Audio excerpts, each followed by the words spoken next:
नमस्कार, महासमर 2022 देख रहे हैं आप। मैं हूं आपके साथ साहिल धुलिया। जनतंत्र टीवी पल पल के अपडेट्स आप तक पहुंचा रहा है। उत्तर प्रदेश में तीसरे चरण की वोटिंग बदस्तूर जारी है।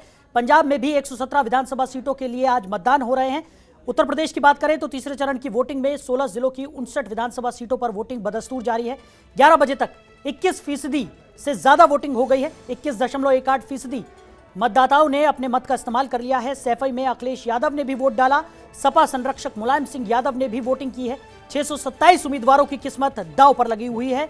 इन सभी उम्मीदवारों की किस्मत का फैसला आज ईवीएम में कैद हो जाएगा। तो एक बार मतदान प्रतिशत पर भी नजर डाल लेते हैं। हाथरस में 11 बजे तक 22.62% मतदान हो चुका है।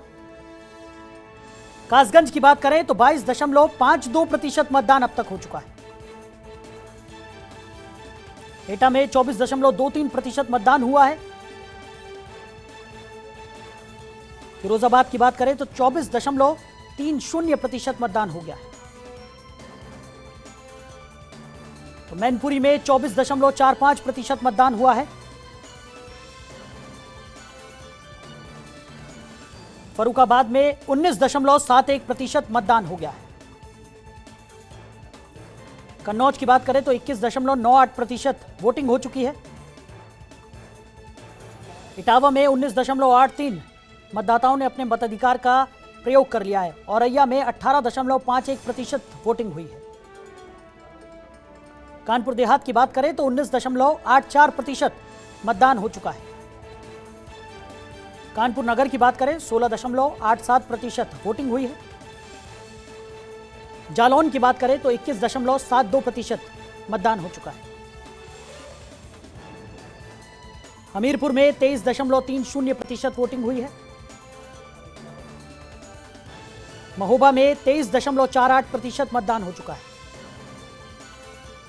बात करें झांसी की, 19.17% मतदाताओं ने अपने मताधिकार का इस्तेमाल कर लिया है।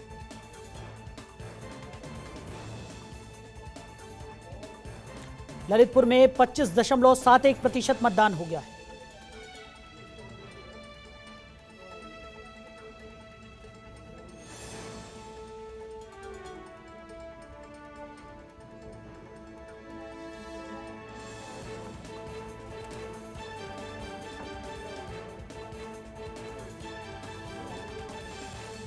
तो मतदान प्रतिशत आपको दिखा रहे हैं। लगातार वोटिंग जारी है। उत्तर प्रदेश में तीसरे चरण का मतदान है। वहीं पंजाब की बात करें तो 117 सीटों पर वोटिंग की जा रही है। हालांकि उत्तर प्रदेश के मुकाबले अगर पंजाब में देखा जाए तो वोटिंग का जो प्रतिशत है वो काफ़ी ज़्यादा कम है। पंजाब की 117 सीटों पर वोटिंग जारी है। यूपी के मुकाबले पंजाब में काफ़ी ज़्यादा धीमी वोटिंग हो रही है। 11 बजे तक राज्य में 17.77% वोटिंग हुई है। सीएम चरणजीत सिंह चन्नी ने भदौर में अपना वोट डाला। बादल परिवार ने लंबी सीट पर वोट डाला है। अमृतसर में नवजोत सिंह सिद्धू ने भी अपने मताधिकार का इस्तेमाल कर लिया है।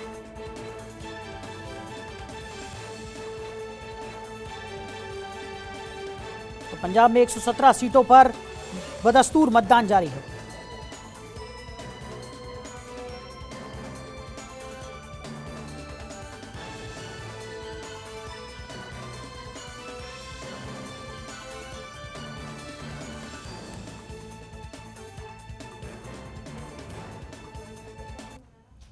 वहीं पंजाब में बड़े बड़े नेताओं ने वोटिंग के बाद क्या कुछ दावे किए वो भी सुनिए। तरफ कौरव और दूसरी तरफ पांडव। कौरव को सिस्टम बनाने वाले, वो माफिया को जन्म देने वाले, जो निजी स्वार्थों से बंधा हुआ है, पंजाब को दीमक की तरह चाट रहा है और खोखला कर रहा है। और दूसरी तरफ वो बदलाव जो पंजाब में एक नए सिस्टम की रचना करना चाहता है। जिस तरह से नई सवेर आती है, नया सृजन होता है, और कभी कभी वर्षों बाद जब रेगिस्तान में बारिश होती है तो सौंधी खुशबू उठती है। तो ये बदलाव की सौंधी खुशबू है। एक सिस्टम, एक रोड मैप के साथ नीतिगत और योजनाबद्ध तरीके से बदलने का एक प्रयास है। अब लोग किस तरफ झुकते हैं, पंजाब के लोग बहुत सयाने हैं, वो किस तरफ झुकाव रखते हैं ये तो वक्त ही बताएगा। करने वाले जो दिल्ली से आए थे वो तो 2 दिन पहले दिल्ली मुड़ गए, अब 5 साल बाद नजर आएंगे। जो कुमार विश्वास ने आरोप लगाया है उसका कितना असर पड़ेगा? कुमार विश्वास ने जो आरोप लगाया उसका कितना असर पड़ेगा? उसमें गलत क्या है? 5 साल पहले भी 2017 में तो यही तो ऐसे लोगों के घरों में तो रहे थे, यही लोग उनको फंड करते हैं। अब खास जो फाउंडिंग मेंबर खुद हकीकत सामने ला रहे हैं, एक बॉर्डर स्टेट में एक ऐसी राजनीति गंदी हुई खेली जा रही है और ऐसे स्टेट में एक ऐसी सरकार आए, आप खुद सोचे कितना खतरनाक। किसान मुद्दा रहेगा क्या इस बार वोटिंग में? किसान मुद्दा रहेगा? हमारा ये है, ये भी बड़ी खुशी की गल है कि हम 3 पीढ़ियों से एक जगह खड़े हैं। आज पंजाब में कितनी मिसालें हैं कि एकदम किसी को टिकट न मिली, जब वजीर न बना फौरन दूसरी पार्टी में चला जाता है। जैसे अमरिंदर सिंह था, पहले वो कांग्रेस का चीफ मिनिस्टर, बदल के हम 3 पीढ़ी की 5 पीढ़ियों से अकाली दल के साथ रहे हैं। कितनी मुश्किलातें हुई, कितनी को लड़ाइयाँ लड़नी पई, हमारे ऊपर कोई ऐसा असर नहीं हुआ। गुरु महाराज साहब की मेहर नज़र आ रही है, बहुत लोगों में उत्साह है। तो मैं समझना इतिहासिक जित वाले रास्ता खुल रहा पूरा। पहली वोट पाई है, इस गल की खुशी है कि अपनी पार्टी ने तो अपने आप को पहली वोट अज कास्ट की गई, मेरी तो मेरी फैमिली वालों सारे अगे गुरु महाराज साहब के चरणों च अरदास है कि कामयाबी बख्शें। संदेश लोकतंत्र का त्यौहार है साहब। इसी दिन के लिए लाखों हमारे शहीदों ने कुर्बानियां दी कि हम अपना वोट का इस्तेमाल करके, अपने दिमाग का इस्तेमाल करके अपनी मर्जी की सरकार चुने। वो सरकार चुने जो देश और ख़ास तौर पे यहाँ पंजाब की अखंडता को ध्यान में रखे। और मैं मानता हूँ कि हमारे देश के और ख़ास तौर पे पंजाब के जो हमारे नागरिक हैं बड़े जागरूक हैं और जो भी पंजाब को टुकड़े टुकड़े करके राज करने के सपने देख रहे हैं उनको मुंह तोड़ जवाब देंगे। नहीं, वोट तो सिटीजन का अधिकार है और हर को वोट डालनी चाहिए, तभी जाके डेमोक्रेसी जो है उसके एक्चुअल मायने जो है वो निकलना। क्या इशू, क्या एजेंडा रहे? बड़ी काफी हलचल रही इस बार, मुख्यतः क्या सर? देखो, इसमें जो है इश्यूज तो डेवलपमेंट के भी हैं, इश्यूज मेरे पास तो एजुकेशन डिपार्टमेंट भी था, उसके भी थे, लेकिन मैं ऐसी चीजों को फेस करता हूँ क्योंकि फेस करने से ही सॉल्व होगी, अदरवाइज ये चीजें सॉल्व नहीं हो सकती। सर मैंने पहली बार वोट डाला है। क्या मन में मुद्दे थे कि सरकार किस तरह की आए? सर मन में मुद्दे थे कि जो हमारा काम कर सके वो लीडर में चाहिए, जो स्टूडेंट्स के लिए अच्छी एजुकेशन फैसिलिटी और गांव में नए नए कोई स्कूल खोले और हॉस्पिटल्स खोले और नई नई और सेवाएं दे, जो कि हमारे जीवन के लिए बहुत ही ज़रूरी है। मुद्दे 5 बार मुख्यमंत्री रहे पर इस हमारे हलके का कुछ भी समरा नहीं। यहाँ के हॉस्पिटल देख लो, स्कूल कॉलेज देख लो, कली गली नाली को बोल ले डेवलपमेंट तो बहुत लोगों में पूरे उत्साह है और घरों सज धज के आ रहे एक नवा वड्डा फैसला कर ले। बहुत अच्छा लग रहा है। It's our vote and our choice, it's feel good. यही सोच के वोट किया है कि जो पहले काम हुए हैं उनको देख के और आगे जो होने वाले हैं, मतलब जो उन्होंने प्रोमिसेस किए हैं उनको देख के हमने वोट कास्ट किया अपना। बहुत अच्छा लग रहा है पहली बार वोट देख के, और उनका काम भी बहुत अच्छा, हमने काम देख के उनको वोट दिया है। सर इस फील गुड, बहुत अच्छा लगा पहली बार वोट डाल के। सर बहुत अच्छा लगा ये फील। बदलाव कितने सालों से कर रहा है, पता नहीं क्या बदलाव की बात करता है। कोई सिद्धू प्रोग्राम लगाना चाहता है, पता नहीं क्या प्रोग्राम है उसका पंजाब में। कितनी बड़ी चुनौती इस बार के इलेक्शन का? Not much, I think elections have gone very well and I think हम जीतेंगे। और क्या है, वन मिनट देखो, I can't hear a thing. Now you पहले रुकिए, 1 मिनट रुकिए, पहले आप कम ऑन, हुआ यू आर रिपब्लिक। सर आम आदमी पार्टी और कांग्रेस क्या एक बड़ी चुनौती के तौर पर इस बार सामने आने वाले हैं आपके लिए, आप मानते हैं? Congress is not afraid, but I think it's a good thing. they live in a different world. They are going to be wiped out in Punjab.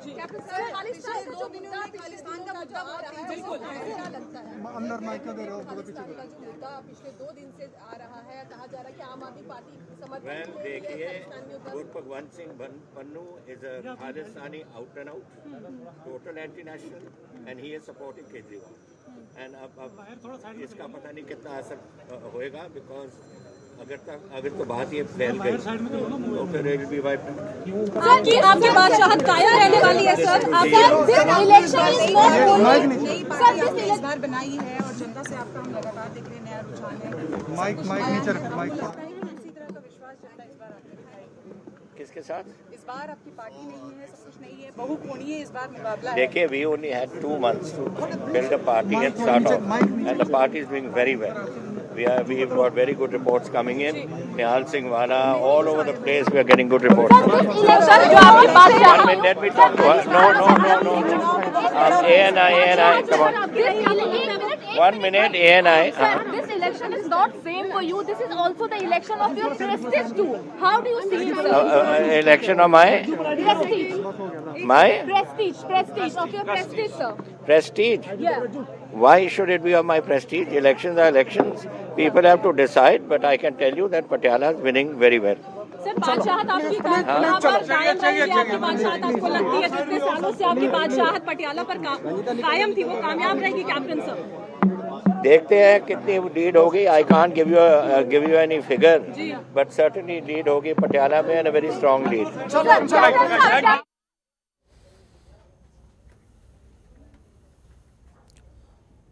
तो कैप्टन अमरिंदर सिंह को हम सुन रहे थे, उनका भी साफ तौर पर कहना है कि उनकी पार्टी भले ही नहीं हो, लेकिन प्रदर्शन और जिस तरीके की रिपोर्ट्स निकलकर सामने आ रही है उससे साफ है कि पार्टी अच्छा प्रदर्शन यहां पर कर रही है। कुछ खास मेहमान भी हमारे साथ यहां पर लगातार बने हुए हैं। हमारे एडिटर इन चीफ अशीत कुणाल जी हमारे साथ जुड़ गए हैं, साथ ही साथ डॉक्टर सुनील कौशिक वरिष्ठ पत्रकार हैं, वो भी हमारे साथ चर्चा में साथ निभाएंगे। शिव कुमार मिश्रा जी वरिष्ठ पत्रकार हैं, वो भी हमारे साथ चर्चा में शामिल होंगे, और संजय राय जी वरिष्ठ पत्रकार है पंजाब से, वो भी हमारे साथ इस चर्चा में साथ निभाने वाले हैं। तो आप सभी मेहमानों का बहुत स्वागत है जनतंत्र टीवी में। सबसे पहले असित जी आपसे शुरुआत करूंगा, क्योंकि हम लगातार देख रहे हैं 2 फेज उत्तर प्रदेश की अगर हम बात करें, 2 फेज का चुनाव हो चुका है, 3rd फेज है आज यादव बेल्ट की अगर हम बात करें, और जिस तरीके से लगातार एक बड़ी साख का सवाल है यहाँ पर समाजवादी पार्टी के लिए। दूसरी तरफ अगर भारतीय जनता पार्टी की बात करें तो भारतीय जनता पार्टी के ऊपर भी बहुत बड़ा प्रेशर है कि उन्हें जिस तरीके से उन्होंने इतिहास में प्रदर्शन किया है उस प्रदर्शन को यहाँ पर बनाए रखना है। दूसरी तरफ पंजाब की अगर हम बात करें, हमने तमाम नेताओं की यहाँ पर बाइट्स भी सुन ली, सबका यही कहना है कि सब अपने अपने में कॉन्फिडेंस तो दिखा रहे हैं, लेकिन कहीं ना कहीं जो मुकाबला है वो फंसता हुआ नजर आ रहा है। देखिए, एकदम आपने सही कहा साहिल, और 11 बजे तक के जो मतदान के प्रतिशत है वो हमने देखे हैं। अब चूंकि 2 फेज हो चुका है और आज तीसरा फेज का चुनाव चल रहा है, तो एक ट्रेंड अंदाज लग जाता है कि चल क्या रहा है।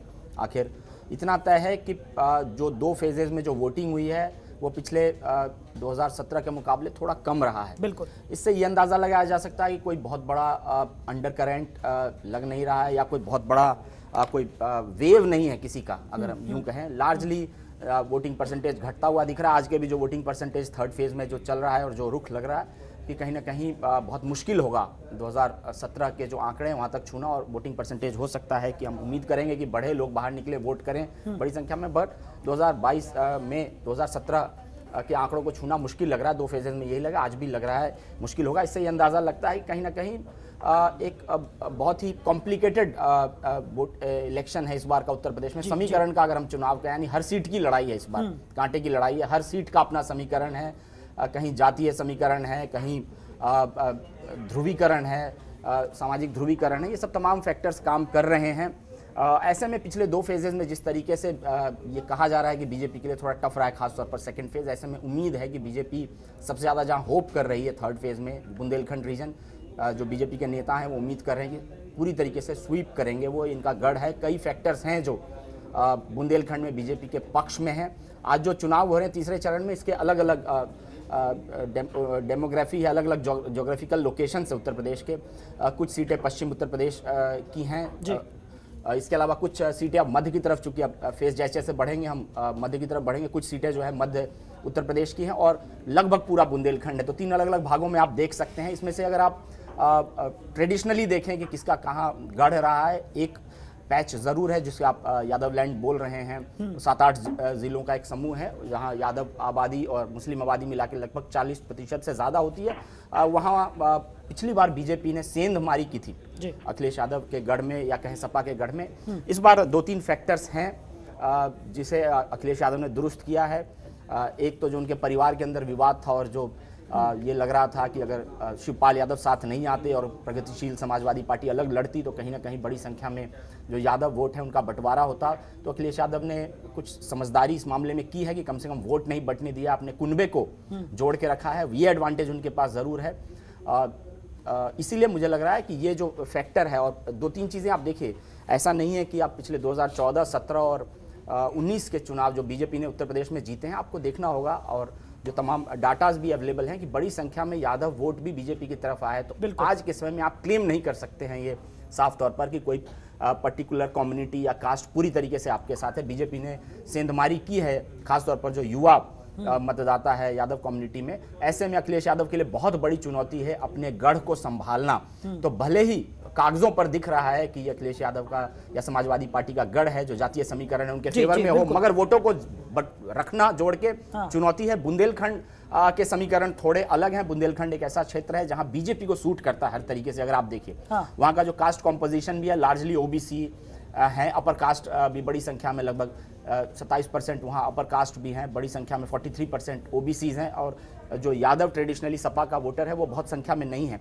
ऐसे में बीजेपी को कास्ट वाइज भी सूट करता है। साथ ही बुंदेलखंड में बीजेपी के नेताओं को ये भी लगता है कि पिछले 5 साल में योगी सरकार में काफ़ी कुछ बुंदेलखंड में विकास के तौर पर किया गया है, चाहे वहाँ पर एक्सप्रेसवे की बात हो या डिफेंस कॉरिडोर की बात हो, नल जल योजना वहाँ काफ़ी है। ज़मीन पे कितना हो पाया है नहीं है, इतना ज़रूर है कि बुंदेलखंड चर्चा में रहा है विकास को लेकर पिछले 5 सालों में। यकीनन तौर पर कितना हुआ है नहीं है तो ये तो आखिर जो वोटर है वो तय करेंगे, मगर इतना है कि मेन स्ट्रीम में लाने की कोशिश बुंदेलखंड को की गई है और इसका फ़ायदा बीजेपी को मिला है। बुंदेलखंड में लगभग तीनों चुनाव में वहाँ लगभग बीजेपी स्वीप करती रही है। तो 2-3 फैक्टर बुंदेलखंड में अहम है। वहाँ एक बसपा भी बहुत बड़ा फैक्टर है, चूँकि वहाँ जो ट्रेडिशनल दलित वोटर्स हैं वो बहुजन समाजवादी पार्टी के साथ रहे हैं। ऐसे में अगर ट्रायंगुलर कॉन्टेस्ट होता है वहाँ पर तो भी बीजेपी को सूट कर रहा है, डेवलपमेंट का एजेंडा चलता है तो भी बीजेपी को सूट कर रहा है, और जो कास्ट कम्बिनेशन है उसके पक्ष में है। तो मुझे लगता है कि पूरे अगर आप 3rd फेज में देखिए तो बीजेपी के पास एक कमबैक का चांस अच्छा बनता हुआ दिख रहा है। और यहाँ से बीजेपी उम्मीद करती है कि दूसरे फेज जो उनके लिए मुश्किल था उसके बाद अब धीरे धीरे जो आगे के चरण होंगे वहाँ बीजेपी कंसोलिडेट करेगी। ऐसा बीजेपी के अपने कैलकुलेशंस हैं और 3rd फेज उनके लिए बहुत क्रूशियल है। जी बिल्कुल सही कहा असित जी आपने। लेकिन यहाँ पर जिस तरीके से आपने बात की कि हालांकि ये कहा नहीं जा सकता, जैसा कि पिछले अगर हम आंकड़ों को देखें कि समाजवादी पार्टी के अंदर मतलब उनके घर में घुसकर भारतीय जनता पार्टी ने सेंधमारी की थी, और छोटी मोटी सेंधमारी भी नहीं थी वो। जिस तरीके से 90% सीटें यहाँ पर भारतीय जनता पार्टी के कब्जे में आ गई थी अगर बात की जाए। लेकिन इस बार काफ़ी ज़्यादा समीकरण जो है वो बदलते हुए भी नजर आए हैं। जैसा कि आपने खुद ही जिक्र किया कि परिवार के अंदर की जो कलह थी उसको खत्म करने की यहाँ पर कोशिश की गई है। और जिस तरीके से हम सुबह से सुन भी रहे हैं कि शिवपाल यादव ने 2-3 बार मीडिया के सामने आकर ये बात कही है कि वो पूरे मन से अखिलेश यादव के साथ हैं। इस बार सरकार बनेगी, अखिलेश यादव चीफ मिनिस्टर की कुर्सी पर विराजमान होंगे और उनका पूरा आशीर्वाद उनके साथ है।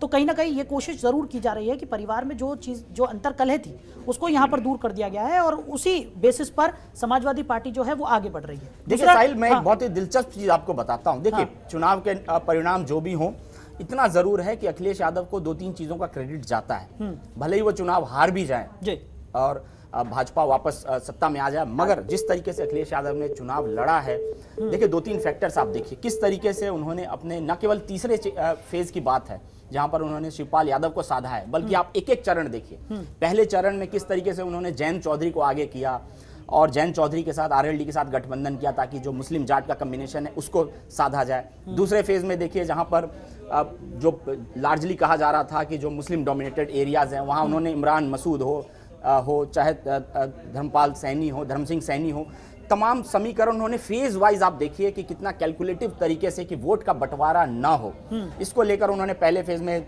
चाहे जयंत चौधरी हो या फिर बाद में सेकंड फेज में इमरान मसूद और धर्म सिंह सैनी हो, और इस फेज में उन्हें पता था कि जो उनका अपना गढ़ है उसको बचाना है तो शिवपाल यादव को साथ लाना होगा। भले शिवपाल यादव सीटें नहीं बहुत ज्यादा जीत पाते मगर उनके उम्मीदवार अखिलेश यादव के चांसेस को डैम्पन कर देते, उनके जो प्रोस्पेक्ट्स थे उसको खत्म कर देते। इसीलिए उन्होंने तीसरे फेज में जहां पर शिवपाल यादव का प्रभाव क्षेत्र है वहाँ उन्होंने उनको साथ रखा और आज कम से कम समाजवादी पार्टी के सिंबल पर ही वो चुनाव लड़ रहे हैं। तो कह सकते हैं कि जो चुनाव से पहले जिस तरीके से अखिलेश यादव ने जो ग्राउंड वर्क किया है, बिल्कुल उसमें कोई दो मत नहीं है। एक चुनाव जो मल्टीपोलर इलेक्शन दिख रहा था उसको बाईपोलर कर दिया है। ये कहीं ना कहीं अखिलेश यादव की पहली जीत है, भले ही वो हार जाएं या जो भी उनके संभावनाएं हो 10 तारीख को पता चलेगा। इतना जरूर है कि उन्होंने चुनाव को हर चरण वाइज बहुत ही साध के चुनाव लड़ा है और कहीं ना कहीं ये उनकी सफलता मानी जाए। बिल्कुल, यानी कि क्रेडिट यहाँ पर दिया जा सकता है अखिलेश यादव को कि कैलकुलेटिव स्ट्रेटेजी के तहत जिस तरीके से उन्होंने इस बार पूरी रणनीति यहाँ पर तैयार की है और जिस तरीके से स्ट्रेटेजी बनाई गई है उसका क्रेडिट यहाँ पर जरूर दिया जाना चाहिए। डॉक्टर सुनील कौशिक लगातार हमारे साथ बने हुए। कौशिक जी, आपने असित जी को भी सुन लिया यहाँ पर और जिस तरीके के समीकरण बनते हुए नजर आ रहे हैं। करहल सीट की अगर हम बात करें तो अखिलेश यादव खुद करहल सीट से हैं। वहाँ पर अगर बात की जाए, अगर करहल सीट में अखिलेश यादव को बहुत अच्छा प्रदर्शन उनका रहता है तो ये भी उम्मीद जताई जा रही थी कि उसके आसपास की जो जगहें हैं वहां पर भी समाजवादी पार्टी को उसका फायदा यहां पर मिलेगा।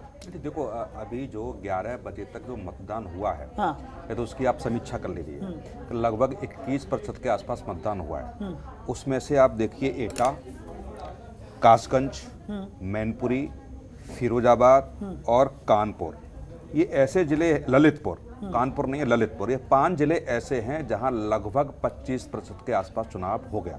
जहां बीजेपी का गढ़ मान लीजिए या जहां कम प्रतिशत हुआ है वहां देखो, कानपुर इसको ले लीजिए, आप इटावा को ले लीजिए। इटावा में केवल 19% के आसपास वोटिंग हुई है। कानपुर नगर में ले लीजिए 19% के आसपास वोटिंग हुई है। देहात में ले लीजिए 16% के आसपास वोटिंग हुई है। जहां 25% के आसपास वोटिंग हो गई, जैसे एटा की बात करिए, कासगंज की बात करिए, वहाँ बिल्कुल बीजेपी सब सीटें जीती थी। फिरोजाबाद में लगभग 4 सीटें बीजेपी जीती थी, वहाँ भी 25% के आसपास मतदान हुआ है। कानपुर नगर की बात कर लीजिए, ललितपुर भी 25% क्रॉस कर गया। तो कुछ ऐसे जिले हैं जहां ये संकेत दे रहे हैं कि वोट प्रतिशत ज्यादा जाएगा। जैसे पश्चिम की या पहले या दूसरे चरण की बात करिए, यदि विधानसभा वाइज बात करें या कुछ जिले वाइज बात करें तो पिछले जिलों का रिकॉर्ड टूटा था, लेकिन ओवरऑल की बात करेंगे तो लगभग जो 2017 में मतदान रहा था वही हुआ। लेकिन जहां मतदान रिकॉर्ड हुआ है वहां लग रहा है कि समाजवादी पार्टी का जो वोट है वो खुल के निकल के आया है। ये मुझे लगता है कि 11 बजे तक जो आंकड़े आए हैं उसके वो संकेत दे रहे हैं। दूसरा था करहल की बात। मैंने अभी भी कहा कि करहल से अखिलेश यादव का चुनाव लड़ना कहीं न कहीं शिवपाल सिंह यादव के समर्थकों को साधना, आसपास की सीटों को मैनेज करना, ये सारे संकेत देता है। कहीं ऐसा ना हो कि मैं दूसरी जगह से चुनाव लड़ता तो शिवपाल सिंह यादव के जो समर्थक लोग हैं वो कहीं और मूव करते। लगभग कई लोग भाजपा में टूट के गए हैं, कई लोग आहत भी हैं इस बात को लेकर के कि वो चुनाव लड़ना चाह रहे थे।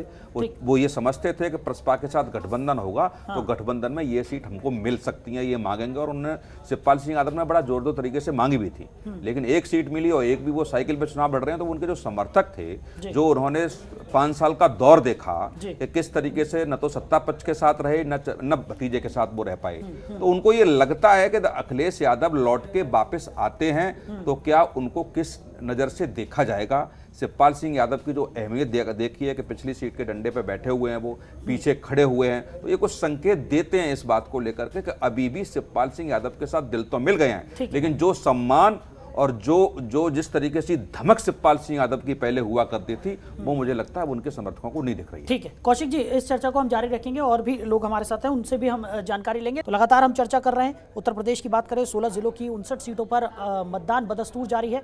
वहीं पंजाब में भी 117 सीटों पर वोटिंग हो रही है। लगातार हम चर्चा कर रहे थे। अभी थोड़ी देर पहले ही हमने असित जी को सुना, साथ ही साथ कौशिक जी ने भी अपने विचार यहाँ पर रखे। शिव कुमार मिश्रा जी हमारे साथ जुड़े हुए हैं, वरिष्ठ पत्रकार हैं। शिव कुमार जी, जिस तरीके से आपने सुन लिया किस तरीके की समीकरण यहाँ पर बनते हुए नजर आ रहे हैं और जिस तरीके की चीज़ें हम देख रहे हैं, 2 फेज़ की वोटिंग हो चुकी है, तीसरे फेज़ की वोटिंग बदस्तूर जारी है, कैसे देख रहे हैं आप तमाम जिस तरीके की व्यवस्थाएं हो या फिर जिस तरीके की चीज़ें निकल कर सामने आ रही है, कैसे देख रहे हैं? बिल्कुल आपने सही कहा। जैसे असित जी कह रहे थे, कौशिक सर कह रहे थे, सबसे बड़ी बात यह है कि अखिलेश ने युवाओं को छू लिया है। और युवाओं का क्या था, जैसे अनुदेशक है, 30,000 अनुदेशक है इस प्रदेश में, वो अपना नियमितीकरण का रोना रोता रहा। उसे 2013 में भी 7,000 वेतन मिलता था, 2021 में भी। शिक्षा मित्र, ग्राम प्रहरी, 70,000 ग्राम प्रहरी है, 1,54,000 शिक्षा मित्र है, 1,54,000 वो बीपीएड भर्ती वाले बेरोजगार हैं जो भर्ती मांग रहे थे। ऐसे करके ये 8 से 12 लाख बेरोजगार है।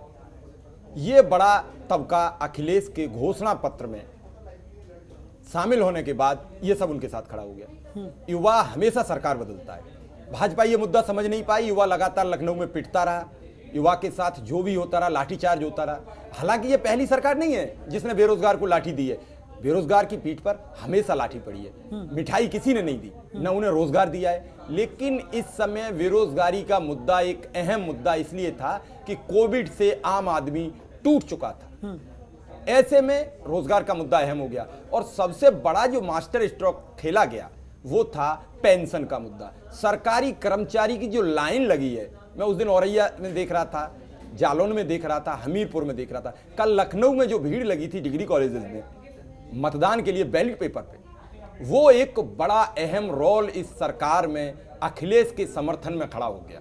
हालांकि पहले चरण में भी समाजवादी पार्टी बढ़त बनाई हुई थी, दूसरे चरण में भी, और लगभग तीसरे चरण में भी बड़ी बढ़त कायम करने जा रही है, ऐसा मेरा मानना है।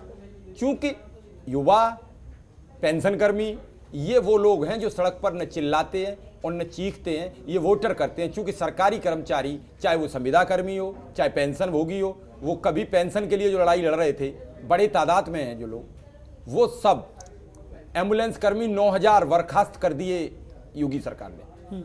हालांकि एक वो प्राइवेट कंपनी के थे, लेकिन सरकार से लगातार मांग करने के बाद जब कंपनी ये कहती है मुख्यमंत्री से कहलवा दो, तो मुख्यमंत्री जी ने नहीं कहा, तो जाहिर है सीधा सवाल उन्हीं पर खड़ा होगा। ऐसे में ये सब जो बेरोजगार युवक थे वो सब एक मंच पर इकट्ठे हो गए और अखिलेश इस मुद्दे को भांप गए। एक एक कर सभी संगठनों से मुलाकात की और वो मुलाकात उनके लिए एक रामबाण सिद्ध हुई। जब कोई भी सरकार का नुमाइंदा उनसे ना मिलना चाह रहा हो, शिखापाल नाम की एक लड़की 160 दिन पानी की टंकी पर बैठी रही, कोई भी सरकार का आदमी मिलने नहीं गया। वहीं समाजवादी पार्टी के बड़े से बड़े नेता पहुंचे। रोजगार एक अहम कड़ी थी और इस अहम कड़ी को मुद्दा बना दिया। तो ऐसे में जो मुद्दे अखिलेश ने पकड़ लिए, मैं बिल्कुल जो मौके के मुद्दे थे, रोजगार, शिक्षा, स्वास्थ्य, भाजपा के पिच पर अखिलेश नहीं गए, ये उनकी बड़ी जीत साबित होगी। भाजपा लगातार उन्हें हिंदू मुस्लिम पर लाने का प्रयास करती रही, शमशान, कब्रिस्तान, पलायन। मिश्रा जी, जो आप कह रहे हैं, बेरोजगार की बात कर रहे हैं या ग्राम पहरी की जो बात कर रहे हैं, मुझे नहीं लगता कि वो 2017 के बाद के मुद्दे हैं। जहाँ तक मैं समझ पा रहा हूँ, कुछ मुद्दे बहुजन समाज पार्टी की सरकार के मुद्दे थे, कुछ मुद्दे इसमें से समाजवादी पार्टी की सरकार के मुद्दे थे। तो जो आप कह रहे हैं कि जिस तरीके से जो वोटर है, जो बेरोजगार है, वो अखिलेश के साथ जाने की संभावना है, जो कैसे अखिलेश पे विश्वास कर लेंगे वो? अखिलेश सरकार में उन संगठनों ने कई बार कहा, लाठीचार्ज भी हुआ, कई बार आश्वासन भी मिला, तमाम नेता अखिलेश यादव जी से मिले और योगी जी से भी मिले। ऐसी बात नहीं, योगी जी से भी मुझे लगता है कि एक संगठन आपका 40 बार से ज़्यादा मिला और बार बार आश्वासन मिलता रहा। लेकिन जो था अविश्वास का, तो जो बार बार बहन जी ने भी उनके उस साथ धोखा दिया, फिर वो समाजवादी पार्टी के साथ आए, समाजवादी पार्टी ने भी वही किया जो भाजपा की सरकार ने किया। लेकिन जो पुनः आप कह रहे हैं कि वापसी की जो बात कर रहे हैं कि समाजवादी पार्टी को जाएगा, क्या वो लोग भूल गए हैं या वो 5 साल जो 12 से 17 के बीच में जो बार बार अखिलेश यादव जी से मिलने के बावजूद भी वो उनको अपना न्याय नहीं मिल पाया था? ऐसा नहीं है कौशिक जी, आप लगातार इस मुद्दे पर हमारे साथ कई बार रहे हैं और उन बेरोजगारों का मुद्दा देखा।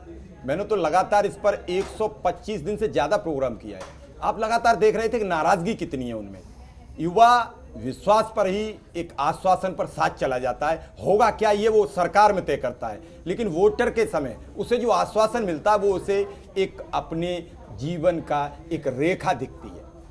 ऐसे जब घोषणा पत्र छपाया तो नौकरी नहीं मिल गई किसी को, लेकिन वो घोषणा पत्र क्या बीजेपी नहीं छाप सकती थी? बिल्कुल, ये बात कांग्रेस नहीं छाप सकती थी? असित जी, आपसे एक चीज और भी जानना है। मैं कंक्लूड कर दूं। देखिए, दोनों जो अभी हम शिव कुमार जी को भी सुन रहे थे, सुनील जी भी बोल रहे थे, मुझे लग रहा है, देखिए बातें जो हैं अपनी जगह दोनों दुरुस्त कर रहे हैं। हकीकत यह है कि सरकारें पहले सपा की भी रही, बसपा की भी रही, भाजपा की भी रही, और ये मुद्दे जो होते हैं जैसे गरीबी है, बेरोजगारी है, ये तमाम मुद्दे हमेशा रहते हैं। और कोई ये दावा कर दे कि हम आकर इसे ख़त्म कर देंगे या गरीबी बेरोजगारी जो है वो 2017 के बाद ही आई है, ये तमाम चीज़ें जो है राजनीतिक बयानबाजी होती है। मुझे लग रहा है जो कोर इशू है वो ये है कि कौन सी सरकार जो है इसे सेंसिटिवली किस तरीके से हैंडल करती है। ठीक, गरीबी और बेरोजगारी एकदम से कोई खत्म कर देगा ये दावा करना, या कोई ये कह दे कि हमने खत्म कर दिया है, मुझे लग रहा है ऐसा नहीं है। उसकी सेंसिटिविटी ये होती है कि आप उसे कैसे डील करते हैं। इस मामले में मैं ये जरूर कह सकता हूं, जो शिव कुमार जी कह रहे हैं, कि लार्जली जो एक आरोप इस सरकार पर लगता रहा वो ये रहा कि ये सरकार अफसरशाही से चलती रही। तो अखिलेश यादव और योगी आदित्यनाथ के वर्किंग स्टाइल में ये फर्क है। अगर आप देखिएगा कि इनकी गवर्नमेंट के ऊपर ये लगता है, इनके खुद पार्टी के विधायक नेता कहते रहे कि हमारी सुनवाई यहाँ नहीं होती। आप किसी भी बीजेपी वर्कर के पास चले जाइए, किसी एमएलए के पास चले जाइए, एमपी के पास चले जाइए, दिल पे हाथ रख के उससे पूछ लीजिए, वो कहेगा कि हमारी सुनवाई नहीं है इस सरकार में, अफसरशाही से चलता रहा। जब अफसरशाही सरकार चलाती है तो इस तरह के जो मुद्दे होते हैं उसे उतनी सेंसिटिवली हैंडल नहीं किया जा सकता। ये एक इशू ज़रूर हो सकता है, मगर ये ज़रूर है कि कोई 2017 के बाद ही ये मुद्दे आए हैं। मैं सहमत हूं सुनील जी से कि ये मुद्दे पुराने हैं। हाँ। अखिलेश यादव के समय भी ये मुद्दे थे, उन्होंने अपने तरीके से डील किया। उससे पहले भी थे, उससे पहले भी थे और उससे पहले भी थे, और आने वाले सरकारों में भी रहेंगे। हो सकता है इस सरकार से जो चूक हुई है, मुझे लग रहा है वो इसको हैंडल करने की जो सेंसिटिविटी है वो नहीं रही है। पॉलिटिकल डिस्कोर्स बहुत कम था यहाँ पर, लार्जली जो है वो ब्यूरोक्रेटिक अप्रोच रहा है इस गवर्नमेंट का। इसीलिए इन मुद्दों को, जैसा ये कह रहे थे कि कोई 160 दिन से बैठा हुआ है, वहां तक कोई पहुंचने वाला नहीं है। तो मुझे लग रहा है कि कहीं ना कहीं बीजेपी को रियलाइज करना होगा कि एक और चीज इसमें जो है समझ में आ रही थी कि जितने भी संगठन जो हैं, जो प्रदेश लेवल पे बेरोजगारी को लेकर के या बीपीडीआई को लेकर के लिए या तमाम ऐसे संगठन थे, उनके तार या उनका नेतृत्व कहीं ना कहीं गोरखपुर से हो रहा था। और गोरखपुर से जो बाबा जी के संबंध उन लोगों से पहले थे, जहां तक मैं विश्लेषण कर पा रहा हूं, मैं नहीं, बाबा जी नहीं चाहते होंगे कि एक बड़े नेता के रूप में उभरें, क्योंकि एक शायद कोई पांडे जी हैं, वो गोरखपुर के ही हैं, वो लगभग 40 बार मिले भी हैं योगी जी से, बार बार आश्वासन मिलता रहा। लेकिन जहां मैं अपना विश्लेषण कर पा रहा हूं कि पूर्वांचल की राजनीति जो वहां पर है, जैसे ब्राह्मणों की नाराजगी इसमें है, जो योगी जी ने चाहा कि मेरे अलावा किसी और का वर्चस्व न बढ़े, तो मुझे लगता है कि थोड़ा सा उन्होंने इन मुद्दों को राजनीति के चश्मे से देखा, या तो वो ईमानदारी से इसको देखते, क्योंकि जो वर्ग 3-4 लाख लोग बहुत होते हैं, या तो वो पिछली 2 सरकारों से आहत थे, तो एक उम्मीद आपसे थी। मुझे लगता है कि मरहम लगाने का प्रयास योगी जी को करना चाहिए था, बिना राजनीतिक चश्मा पहने हुए। जी, मैं एक छोटी सी बात कहना चाहूँगा, जो अभी आशीष जी ने कहा बहुत बड़ी बात है कि बेरोजगारी या गरीबी आज के मुद्दा नहीं है। ये जब से देश स्वतंत्र हुआ है तब से लेके अभी तक गरीबी हटाओ, बेरोजगारी पर ही चुनाव होते रहे। लेकिन डील कैसे कर रहा है, सीनियर पोस्ट पर बैठा मुख्यमंत्री उन्हें कैसे डील कर रहे हैं, सवाल यहां टिक जाता है। अगर उन बेरोजगारों से कोई मिलके आश्वासन दे देता तो ये नौबत नहीं आती। जिस तरीके से बेसिक शिक्षा मंत्री लगातार कहते रहे कि मैं 1 रुपया नहीं बढ़ाऊंगा, सवाल ये है। नहीं, ब्रजेश पाठक ने, मुझे जहां तक याद है कि ब्रजेश पाठक ने मेरे साथ 10 संगठनों से मुलाकात की, लेकिन उन्होंने आश्वासन दिया, उसके ठीक 3 दिन बाद आचार संहिता लग गई। शायद कुछ कार्रवाई आगे बढ़ती, लेकिन नहीं बढ़ पाई। लेकिन जिस तरीके से बेसिक शिक्षा मंत्री का रुख रहा, वो चाहे इसलिए रहा कि उनके भाई के ऊपर आरोप लगा, तो उनके फिर मुख्यमंत्री कैसे रिलेशन रहे, वो कैसे अपनी बात अप्रोच कर पाए, ये भी तो सवाल था। अगर ब्यूरोक्रेट्स ने या फिर सरकार को सही बात नहीं बताई, पूरी राह नहीं दिखाई कि बेरोजगारी भी मुद्दा है, गांव में आवारा पशु बड़ा मुद्दा है, ये जो जिस बेल्ट में चुनाव हो रहा है बड़ा मुद्दा है इस बेल्ट में, क्योंकि बुंदेलखंड में वैसे ही हरी फसल और ये सब बहुत सूखा की वजह से परेशान रहते हैं किसान। उस समय अगर आवारा जानवर, और वहां मुद्दे कई हैं। अब जनता किन पर वोट करेगी? जनता हिंदू मुस्लिम पर करेगी कि जनता विकास पर करेगी, या जनता अखिलेश के रोजगार पर करेगी? ये तो 10 मार्च को तय होगा। लेकिन चुनाव फंस जरूर चुका है। और यहाँ पर ये हमारे देश का दुर्भाग्य है आशीष जी, जिस तरीके से हम कह रहे हैं कि कहीं ना कहीं जो तमाम मुद्दे होते हैं उनसे ध्यान हटकर जातीय समीकरण पर ही पूरा चुनाव जो है वो अंतिम चरणों में टिकता हुआ नजर आता है। और जातीय समीकरण के इर्द गिर्द ही पूरा चुनाव उत्तर प्रदेश में तो कह सकते हैं कि साफ तौर पर उसी के इर्द गिर्द घूमता हुआ नजर आता है। इस बात को हम नकार नहीं सकते। लेकिन एक चीज़ यहाँ पर आपसे समझना चाहूँगा मैं कि बार बार रोजगार को लेकर जब आंकड़े निकलकर सामने आते हैं तो विपक्ष जो है वो लगातार हमलावर है कि तमाम जो दावे किए जा रहे हैं वो सारे झूठे हैं, खोखले दावे हैं, रोजगार किसी भी तरह से मुहैया कराया ही नहीं गया। लेकिन जब प्रदेश का मुखिया आंकड़ों के साथ एक जनसभा को संबोधित करता है और वहां पर तमाम वो आंकड़े रखता है तो उसकी कुछ तो अहमियत होती होगी। देखिए, ये सब कालजयी मुद्दे हैं राजनीति के। गरीबी हटाओ, रोजगार लाओ, ये सब तमाम मुद्दे हैं, बहुत ही सेंसिटिव मुद्दे होते हैं, आम लोगों की जिंदगी से जुड़े मुद्दे होते हैं। मगर दुर्भाग्य है, आप सही कह रहे हैं, ये अनफॉर्चुनेट है कि जो पॉलिटिकल डिस्कोर्स होता है, जो हमारी जब मतदान होते हैं, चुनाव होते हैं, उसमें ये मुद्दे उठते ज़रूर हैं, पर मोर और लेस जो आप देखिए जब भी चुनाव होते हैं, और केवल उत्तर प्रदेश की बात नहीं है, आप दक्षिण भारत में भी जाइए या तमाम जगह भी जाइए, कहीं ना कहीं आखिरकार चुनाव जो है जातीय ध्रुवीकरण, सांप्रदायिक ध्रुवीकरण, बिल्कुल इन्हीं तमाम जातीय समीकरणों में उलझ के रह जाता है। ये भी अपनी जगह दुरुस्त है। ये भी ज़रूर दुरुस्त है कि इस युवाओं ने कई बार सरकारें बनाई है और बदली, उनकी उनकी उपेक्षा करके आप लंबे समय तक नहीं रह सकते हैं। हाल के दिनों में कोरोना से आम आदमी की ज़िंदगी में परेशानियां बढ़ी है, दुश्वारियां बढ़ी है। ऐसे में ये मुद्दे जो हैं वो एक कह सकते हैं इस समय इम्पॉर्टेंट इशू है। रोजगार को आप इग्नोर नहीं कर सकते हैं और ये सीधे ही ये कह देना कि ये कोई मुद्दा नहीं होता है। मुझे लगता है कोई भी चुनाव जो है वो मल्टीपल इश्यूज पर होता है। कभी ऐसा नहीं होता है कि कोई एक ही मुद्दा जो है प्रिवेल कर जाए। जब भी आप लोगों से जाइएगा, हर आदमी की अपनी अपनी समस्याएं होती है। कुछ आदमी अपने कास्ट बेसिस पे वोट करता है, चूंकि वो भी एक बिलोंगिंगनेस होता है। उसे लगता है कि मेरे समुदाय का आदमी जीतेगा तो मुझे जो है किसी तरह का फायदा होगा। ये सब ग्रामीण इलाकों में सब फैक्ट्स हैं, ये सब होते हैं। इन मुद्दों पे भी चुनाव होता है। रोजगार भी एक बड़ा मुद्दा है। हाँ असित जी, माफ कीजिएगा, यहाँ पर आपको रोक रहा हूँ मैं। चर्चा को हम जारी रखेंगे, लेकिन हमारे साथ संजय राव जी जुड़े हुए हैं। पंजाब के समीकरणों को लेकर भी उनसे बातचीत कर लेते हैं, उनसे जान लेते हैं। संजय जी, जिस तरीके से अभी सुबह से मतदान जारी है, 117 सीटों पर आज वोटिंग हो रही है पंजाब में, क्या स्थिति देखने को मिल रही है? किस तरीके से देख रहे हैं वोटिंग को? वोटिंग इस समय बहुत अच्छी तरीके से चल रही है। मेरे अनुमान से इस वक्त वो 25% के आसपास में वोटिंग हो चुकी है।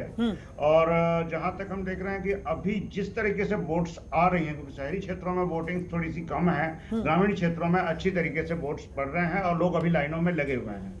और चूंकि यहाँ पर वोटिंग के बूथ्स बनाए गए हैं बहुत ही बेहतरीन बनाए गए हैं और उनके अंदर कोरोना के नियमों को पालन करने के लिए ही ये थोड़ी सी डिले हो रही है और वोट्स थोड़े से कम पड़ रहे हैं, क्योंकि हर तरह की जांच हो रही है। जांच होने के बाद ही वो लोग बूथ में जा पा रहे हैं और उनको ग्लव्स भी और मास्क भी सभी चीज उपलब्ध कराई जा रही है।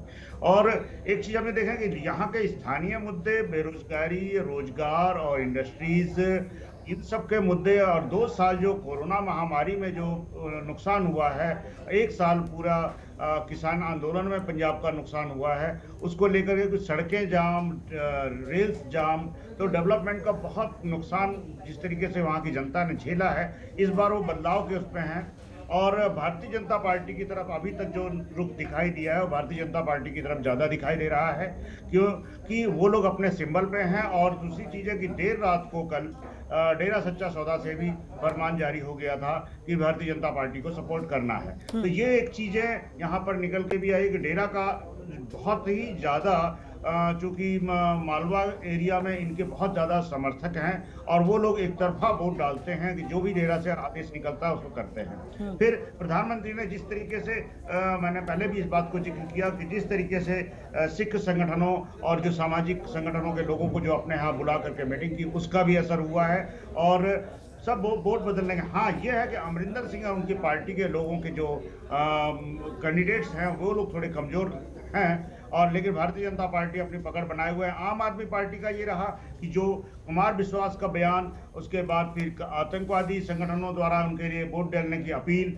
और अन्य चीज़ें जो चीज़ निकल के आई हैं 2-3 दिन में, वो उनको नुकसान दे रही हैं। लेकिन जो ग्रामीण क्षेत्रों में है उसका असर वो नहीं दिखाई देगा, क्योंकि वहाँ पर अभी देखिए 2-4 दिन पहले जो दीप सिद्धू की हत्या हुई थी, उस समय भी उसकी जो अंतिम जो संस्कार के वक्त में खालिस्तान जिंदाबाद के नारे लगे और सब चीज़ें हुई, उसका भी असर आम आदमी पार्टी को पड़ने वाला है, क्योंकि आम आदमी पार्टी को के लोग ज़्यादातर उन लोगों को सपोर्ट कर रहे थे और किसान संगठन जो मैदान में हैं वो लोग अपना कितना वोट अपने तरफ रख पाएंगे ये देखने वाली, क्योंकि उसके अंदर कम्युनिस्ट पार्टी के भी हैं, अन्य दलों के भी लोग हैं, जो छोटी छोटी पार्टियां बनाए हुए थे वे लोग भी संयुक्त मोर्चा बना करके, संयुक्त समाज पार्टी बना करके मैदान में हैं। वो कितने जीत पाएंगे, जीतने का और हारने का उनका नहीं है, लेकिन वोट्स अपनी तरफ कितने ले सकते हैं, कांग्रेस के और अन्य पार्टियों के वोट्स को अपनी तरफ कितने ले सकते हैं, ये देखने वाली स्थिति होगी। क्योंकि मीडिया और अन्य जो सर्वे में है उसमें अकाली दल हुआ, कांग्रेस हुआ और आम आदमी पार्टी, इन लोगों की स्थिति बहुत ही ज़्यादा कठिन बताई गई, जिसे कहा जाए कि हम क्या कहें। अभी हम लोग सर्वेक्षण और इस सब चीज़ों को देने में वोट में असर पड़ेगा और हम लोगों को कहना भी नहीं चाहिए कि स्पष्ट ना हम स्पष्ट करके करें। हाँ, यहाँ पर बेरोजगारी का मुद्दा, प्राइवेटाइजेशन का मुद्दा, इस पर काम करना चाहिए था। सरकार ने पूरे 4.5 साल नहीं काम किया और अंतिम समय में काम करने पर क्या असर पड़ेगा वो असर इतना नहीं दिखाई दे रहा जी। और चूंकि जब तक ये काम करने पर आए तब तक चुनाव घोषित हो गए और वो काम हो भी नहीं सकते थे उतने कम समय में। हाँ, प्रयास किया गया। अभी उन्होंने अपने घोषणा पत्र किया कि हम सिलेंडर से इतने फ्री दे देंगे और काम करेंगे, और स्टार्टअप्स के लिए कुछ करेंगे। तो ये लोक लुभावने एक दिन के लिए इनकी घोषणाओं से फर्क नहीं पड़ने वाला है कांग्रेस का। और भारतीय जनता पार्टी ने प्रधानमंत्री जी के बयानों का और लोगों का, और एक जिसे कहा भारतीय जनता पार्टी बिल्कुल नील थी, प्रधानमंत्री का वापस जाना भारतीय जनता पार्टी को पंजाब में वापसी दिला गया, क्योंकि तब तक भारतीय जनता पार्टी का कोई नाम लेवा नहीं था। एक ये स्ट्रेटजी के तहत कहा जाए, और ये उसमें कामयाब भी हुए। जी संजय जी, वहीं आम आदमी पार्टी का जिक्र आपने किया जिस तरीके से, और लगातार देखने को मिला है काफ़ी ज़्यादा सक्रियता के साथ आम आदमी पार्टी ने इस बार पंजाब में प्रचार प्रसार भी किया है, और जनता से जुड़ाव बहुत ज़्यादा यहाँ पर आम आदमी पार्टी का देखने को मिला है। हालांकि उन्होंने जो सीएम के चेहरे की घोषणा की थी उसके लिए भी केजरीवाल जो थे वो मन से ये कहते हुए नजर आए कि हमने जनता से ही सुझाव लिया है और जनता के सुझाव के बेसिस पर ही हमने सीएम का जो चेहरा है वो भगवंत मान को यहाँ पर बनाया है। तो एक जनता से जुड़ाव की पुरजोर कोशिश यहाँ पर आम आदमी पार्टी की तरफ से की गई, तो क्या समीकरण बनते हुए नजर आ रहे हैं? तो संजय राय वरिष्ठ पत्रकार हैं, वो हमारे साथ लगातार बने हुए हैं। संजय जी, भगवंत मान काफ़ी ज़्यादा कॉन्फिडेंट यहाँ पर नजर आ रहा है। मेरा सवाल भी यही था कि आम आदमी पार्टी की जो सक्रियता थी पंजाब में बहुत ज़्यादा देखने को मिली, और जनता से जुड़ाव जो था आम आदमी पार्टी का वो भी यहाँ पर बहुत ज़्यादा देखने को मिला है। सीटों पे तब्दील हो पाएगा, इसको वो बात को गोलमोल कर गए। ये भी आप देखिए इनके चेहरे पर बिल्कुल कि कितनी अच्छी सीटें आएंगी। अच्छी सीटों में पिछली बार भी ये फुल कॉन्फिडेंट थे 2017 में, और मैं इनके वार रूम में उस दिन बैठा हुआ था, मैं वहां देख रहा था आम आदमी पार्टी के चंडीगढ़ के कि ये लोग पूरे कॉन्फिडेंस से कि हम सरकार बना रहे हैं। हमने 2 दिन पहले इनको बोल दिया था कि आपकी सरकार नहीं आ रही है, तो लेकिन इनकी पूरा वार रूम पूरा कॉन्फिडेंस दिखाता है अपने कार्यकर्ताओं के लिए। ये इनके अंदर एक खासियत है कि पूरी कॉन्फिडेंस दिखाओ जिससे कि लोगों का हौसला ना टूटे। और कितनी सीटें आ रही हैं कितनी नहीं आ रही हैं ये इनको मालूम होता है कि किस तरीके से क्या है। अब इन्होंने कहा है कई सर्वे करवा दिया, अरविंद केजरीवाल कहते हैं, लेकिन सारे सर्वे कुमार विश्वास के बयान के बाद टूट गए और सब चीज़ के बेकार हो गए। लोग तो वहाँ ढूंढने लगे कि कहाँ क्या कह दिया। वो वायरल जिस तरीके से हुआ, परेशानी इनको आ जाएगी जब इनकी सीटें कितनी कम होती हैं भारतीय जनता पार्टी के आने से। जब तक भारतीय जनता पार्टी नहीं थी ये जीत सकते थे जी, ये जीत सकते थे। हम आज बिल्कुल दावे से कहते हैं कि अगर भारतीय जनता पार्टी ने अपनी प्रेजेंटेशन इस समय नहीं की होती तो ये जीत सकते थे, ये सरकार भी बना देते। अब इनकी थोड़ी सी परेशानी हो जाएगी, क्योंकि अभी कांग्रेस से जो जीत के आएंगे वो किस ओर जाते हैं। आम आदमी पार्टी के साथ तो मुश्किल ही लगता है। अब चंडीगढ़ में मेयर इलेक्शन हुआ था, भारतीय जनता पार्टी के लोगों के मेयर इलेक्शंस में किस तरीके की स्थिति हुई, और भारतीय जनता पार्टी बहुत कमजोर थी लेकिन वो मेयर बना गई। कांग्रेस के एक पार्षद को उन्होंने लिया, फिर आम आदमी पार्टी का पार्षद जो है उसने गलती कर दी और मेयर भारतीय जनता पार्टी का बन गया। तो इन लोगों के अंदर बहुत सारा चीजें आता है और कर जाएंगे जी। अगर 20 सीटें भी आती हैं भारतीय जनता पार्टी की, हमें कहते हैं आएंगी ज्यादा या कितनी कम आएंगी, 20 सीटें भी आती हैं तो इनको सरकार बनाने से कोई नहीं रोक पाएगा। चलिए संजय जी हमारे साथ जुड़े आप और तमाम चर्चा हमारे साथ की, आपका बहुत शुक्रिया। तो डॉक्टर सुनील कौशिक लगातार हमारे साथ बने हुए हैं। शिव कुमार मिश्रा जी वरिष्ठ पत्रकार हैं, वो भी हमारे साथ चर्चा में साथ निभाते रहेंगे। साथ ही साथ हमारे editor in chief Ashit Kunal ji भी हमारे साथ लगातार बने रहेंगे, उनसे आगे भी हम चर्चा करते रहेंगे। फिलहाल महासमर 2022 में मेरे साथ इतना ही। आप बने रहिए और देखते रहिए जनतंत्र टीवी। नमस्कार।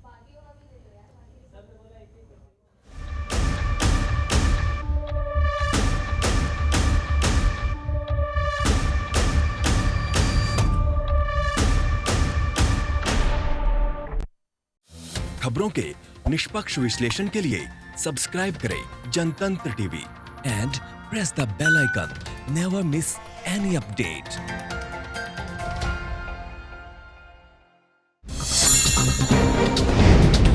डाउनलोड कीजिए जनतंत्र टीवी ऐप को, जो कि अवेलेबल है गूगल प्ले और ऐप स्टोर पर। अधिक जानकारी के लिए अभी डाउनलोड करें।